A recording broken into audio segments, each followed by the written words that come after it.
నాగేంద్రహారాయ త్రిలోచనాయ భస్మాంగరాగాయ మహేశ్వరాయ నిత్యాయ శుద్ధాయ నిరంజనాయ తస్మై నకారాయ నమశివాయ. మహాశివరాత్రి పర్వదినం శుభాకాంక్షలు. మహాశివరాత్రి పరమశివుని యొక్క గొప్ప రాత్రి అని అర్థం. ఆది దంపతులైనటువంటి పార్వతీ పరమేశ్వరుల కళ్యాణం జరిగినటువంటి రోజుని, ఆ మహాదేవుడు శివలింగ రూపం దాల్చినటువంటి రోజుని పురాణాలు చెప్తున్నాయి. ప్రతి మాసంలో కూడా అమావాస్యకు ముందు రోజు చతుర్దశి రోజున మాస శివరాత్రి పండుగ వస్తుంది. ఈ రోజున పరమశివునికి పూజలు, అభిషేకాది కార్యక్రమాలు నిర్వర్తించుకునేటువంటి సాంప్రదాయం మనకుంది. మాఘమాసంలో మాత్రం అమావాస్యకు ముందు రోజు వచ్చేటువంటి చతుర్దశి రోజున మహాశివరాత్రి పండుగ వస్తుంది. ఈ 2024 మార్చి 8వ తారీఖు శుక్రవారం రాత్రి 9:50 అమావాస్యకు ముందు వచ్చేటువంటి చతుర్దశి గడియలో రావడం జరిగింది. కనుక 2024 మార్చి నెల 8వ తారీఖు శుక్రవారం రాత్రి 9:50 మహాశివరాత్రి పండుగ పర్వదినం ప్రారంభమవుతుంది. 9వ తారీఖు శనివారం సాయంత్రం వరకు ఈ చతుర్దశి గడియలు ఉండడం వల్ల శివరాత్రి పండుగ శనివారం సాయంత్రం వరకు ఉంటుంది అని చెప్పుకోవచ్చు.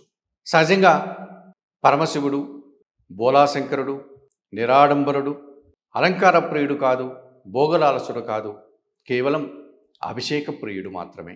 గుప్పిడి నీళ్లు ఆయన శిరస్సున అభిషేకిస్తే సంతోషించి మనందరికీ కూడా శివభక్తులకు వరాలనిచ్చేటువంటి పరమశివుడైన ఆయన నామస్మరణంతోనూ, పంచాక్షరి మంత్రమైనటువంటి నమశివాయ మంత్ర జపంతోనూ, శివపురాణ పఠనంతోనూ, శివస్తోత్రాల పారాయణంతోనూ సంతోషించేటువంటి గొప్ప వ్యక్తి, త్రిమూర్తుల్లో ప్రధానమైనటువంటి వ్యక్తి పరమశివుడు.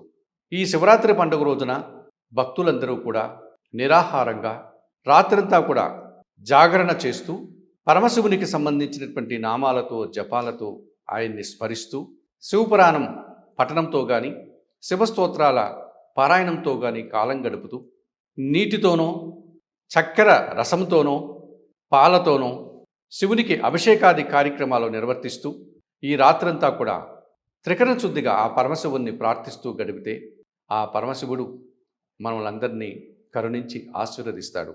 ఆయన భక్తులుగా మన కోరికలన్నీ కూడా నెరవేరి సంతోషంగా కాలం గడిపి ఆయన ఆశీస్సులకు మనం పాత్రలవుతాం. బ్రహ్మమురారి సురార్చిత లింగం నిర్మల భాషిత శోభితలింగం జన్మజ దుఃఖ వినాశకలింగం తత్ప్రణమామి సదాశివలింగం.